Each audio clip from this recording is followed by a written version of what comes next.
things begin to come to a boiling point here in the Adventures of Superman 503. We learn what the intentions of the cyborg Superman is, what's happened to the Eradicator, and with the cyborg Superman now wanting to eliminate his clone. So if you guys don't want spoilers, I highly recommend pausing this video and go read the series and come back. And you're back, because spoilers are going to abound. Before we do that, let's talk about who worked on this book. This is Carl Kessel, writer, Tom Grummett, penciler, Doug Hazelwood, inker, Albert de Guzman, letterer, and Glenn Whitmore, colorist.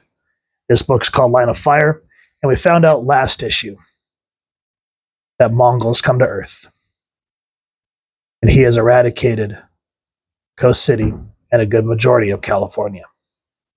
The cyborg Superman and the Eradicator came to try to assess the damage and try to save any survivors, but we learn that that's not the cyborg's plan. So he's pretending to work with the United States government, directly linked to our president, and so he's pretending to give updates as he goes through the wreckage. He goes, everything's smashed flat, covered with ash, lifeless. He goes, wait, let me check on this. Superman out. And we come to find out that there were some people who survived in a tunnel. And like, hey, it's like one of those Supermen, high-tech dude. It's the Marines, girl. We're saved. And Superman, this quote-unquote Superman says, it was an alien ship aided by a rogue Superman. There he is, behind you. We're all in great danger. This rogue is unstoppable. And they're like, where? I don't see a thing. It's all haze. I said, he's behind you. And so he tells the White House, oh, it was just some hurt animals that I took out of their misery. So as we can see, Engine City is continuing to be built in the remnants of Coast City. Green Lantern is apparently away.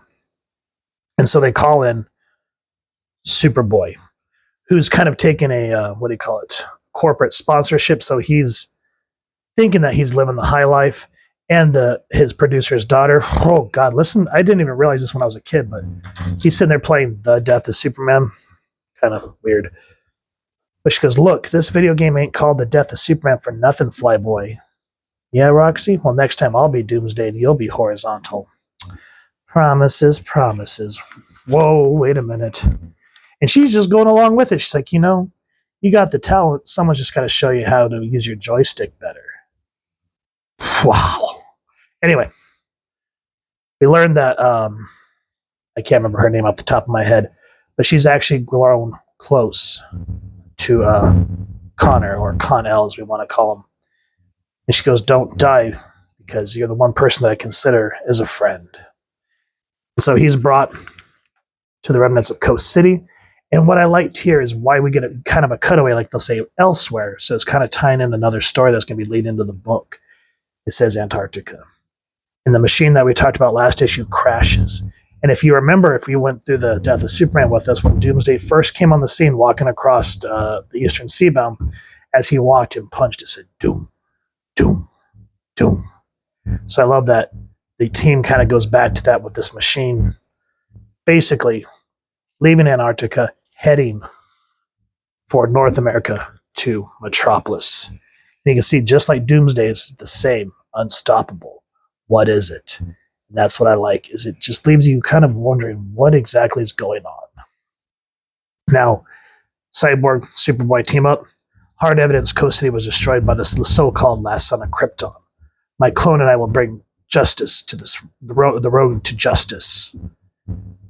Does that mean you and the cyborg is the real Superman? Well, maybe. Yeah, that's a definite maybe. And so he brings him into the destruction and shows his true colors. And this is what I like, is Connor has at this point kind of come off cocked, thinking that he's all that in a bag of chips. Yes, that is a saying from the 90s. But here you actually see his metal, and he goes, you used your heat vision to, but we said we protect them. I protect them. And I said they die in here. Superman always keeps his word. And so it's one hell of a fight, and we can see how inexperienced Connor really is. And you can tell that he knows this is a threat. He's trying to play it off, trying to keep it light, just to try to keep the cyborg off his feet. Because I am Superman's clone. I am. They didn't understand Kryptonian DNA. Had to make some changes. That's it. That has to be it. Because he doesn't understand why he's not have a heat vision or X-ray vision or anything like that. He doesn't understand everything that Argus had done to him because he just straight up escaped. And so Connor is essentially left to think about the situation. This is an equally epic book as we find out more about the cyborg Superman's intentions. And I love the character development that they give Superboy, because having that kind of John Connor 90s-esque attitude can get old real quick, but that's just teenage angst. And to actually see him come into his own in this book and start to realize that he needs to wake up to what's going on in the world is a great way of showing how a superhero can come of age. So if y'all have enjoyed what you've seen, please first and foremost, go to your local comic shop wherever you like to get your comics and action figures and grab this series. This is one of those ones where nowadays deaths, resurrections are cliched, but this is the one that made it cliched. Like, yes, I know Barry Allen and all them died first, but this was one of the major ones because it was Superman that died, and who could fill that power vacuum? Now, if you've enjoyed this review, I really would appreciate if you take a moment to like, share, and subscribe. Helps the channel more than you could possibly know. And if you don't mind hitting that fancy little super bell next to subscribe, that way I can continue to upload content. You guys get notified. Come to the channel. Love talking with y'all. Hearing your thoughts and feedback down in the comments below, or the socials, which I'll make sure to leave the links down in the description. So with all that said, I hope y'all continue to have an absolutely amazing day reading, and happy hunting, everyone.